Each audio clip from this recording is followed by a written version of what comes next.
Friends, home made food ఇష్టపడే వాళ్ళకి బెల్లం గవ్వలు తప్పనిసరిగా ట్రై చేయండి.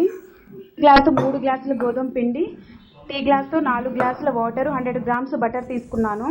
చపాతీ ముద్దలా రెడీ చేసుకుని ఈ విధంగా బాల్స్లా రెడీ చేసుకోండి. పిండి కలిపిన క్లిప్ మిస్ అయింది, అందుకే పెట్టలేకపోతున్నాను ఫ్రెండ్స్. ఇది గవ్వలు చేసే చెక్క. దీనికి ఆయిల్ అప్లై చేయాలి.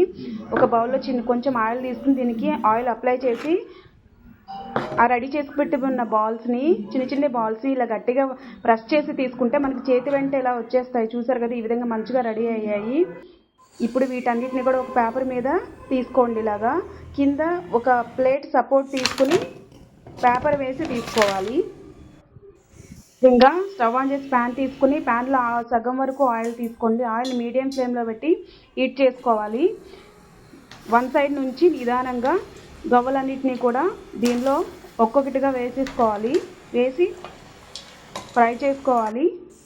చూసారు కదా, నేనైతే ఈ విధంగా ఫ్రై చేసుకుంటున్నాను. కలర్ ఈ విధంగా చేంజ్ అయ్యాక మనం డిష్ అవుట్ చేసుకోవాలి. డిష్ అవుట్ చేయగానే వాటి కలర్ అనేది మరింత డార్క్గా వస్తుంది. రెడీ చేసుకోవడం కోసం నేను 3/4 గ్లాసు బెల్లం తీసుకున్నాను. ఒక ప్యాన్లో వేసుకుని టీ గ్లాస్కి సగాన్ వరకు వాటర్ తీసుకుని ఈ విధంగా సిరప్ రెడీ అవుతుంది. వీడియో క్లిప్లో చూపించిన విధంగా తీగపాకం రావాలి. మనకైతే ఈ విధంగా రెడీ అయ్యింది. చూసారు కదా, ఎంతో టేస్టీ అయిన బెల్లం గవ్వలు. ఈ టేస్టీ అండ్ హెల్దీ ఈ రెసిపీ మీకు నచ్చినట్లయితే like, share, subscribe to my channel.